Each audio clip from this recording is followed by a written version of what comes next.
Hi everybody and welcome to today's video. The theme of this video is if you're going to die, it's better to die with your boots on. And this is an interesting little tidbit I picked up from a book I read recently, and I couldn't remember who had said this, but I thought it was quite amusing and a nice analogy that if you're going to be a soldier on the battlefield, it's far better to have been prepared for battle and gone out and fought and lost than to have been killed before you were prepared to fight. And this is what we see in chess many times. There are many classic games where one side fails to give sufficient consideration to developing his pieces, and he gets overwhelmed by his opponent's forces before he can prepare himself. And I played a game recently, a correspondence game where I had the black pieces, where I was able to exploit my opponent's weak opening play. He basically made too many pawn moves and neglected development, and I found a way to punish him for this, and the game was over quite quickly. So let's get right into the game. My opponent played e4, I played e5, and then white played knight to f3, black plays knight c6, and then we see the first weak move, and that's h3. If you're just starting out in chess, I would strongly discourage you from playing moves like h3 and a3 because they do nothing for the development of your pieces, and even more than that, this pawn move is weakening then, and this pawn structure is not as strong as if the pawns were just on their original starting squares. So you want to think very carefully before you advance any of these pawns. And in this position, it would have been much better, for instance, just to develop the bishop to c4 or b5, or play, for instance, knight to c3. Any of those moves would have been better. So I developed another piece here with knight f6, and my opponent played d3. So out of his first four moves, we've seen three pawn moves, and the last pawn move, d3, has the disadvantage that it's taking away two potential squares that the bishop might have liked to get to, but he's blocked his bishop in now. I struck back in the center with the move d5. We saw now e takes d and knight takes d5.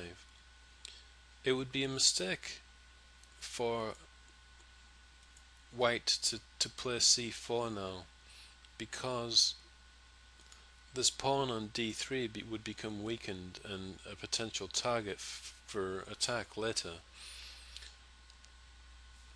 He played now bishop e2, which is the only suitable square for his bishop now. I played bishop e6, just developing another piece, and now my opponent plays yet another pawn move, is c3.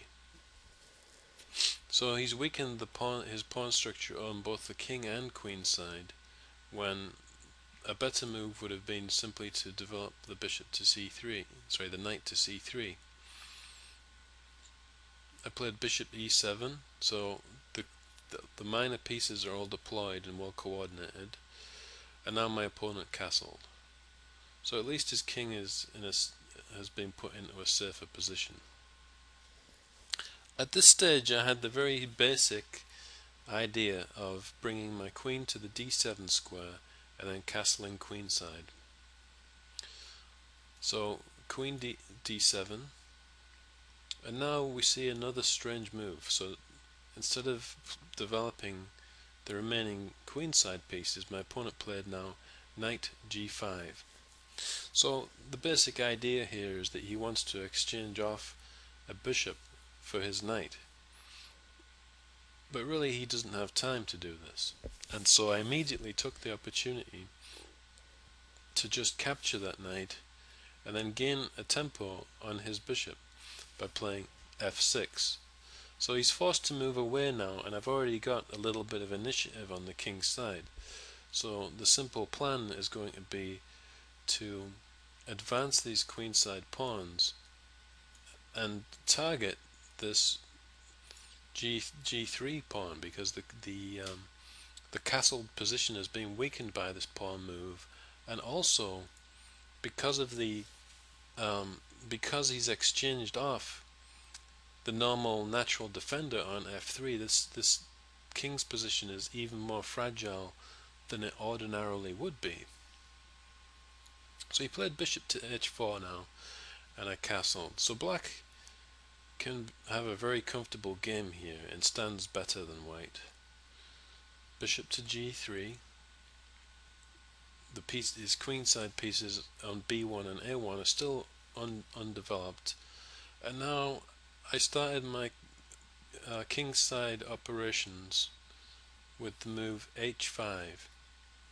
So really I'm just tempting him to take that pawn now. You'll notice that there are two attackers but only one defender, so he can have that pawn, but also I'm quite happy if he does take it, because in doing so he would be opening up some important lines in front of his king.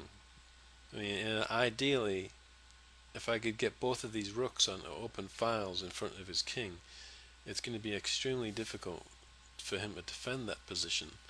And I don't think he was a very experienced player, and he made the mistake of now capturing this pawn on h5.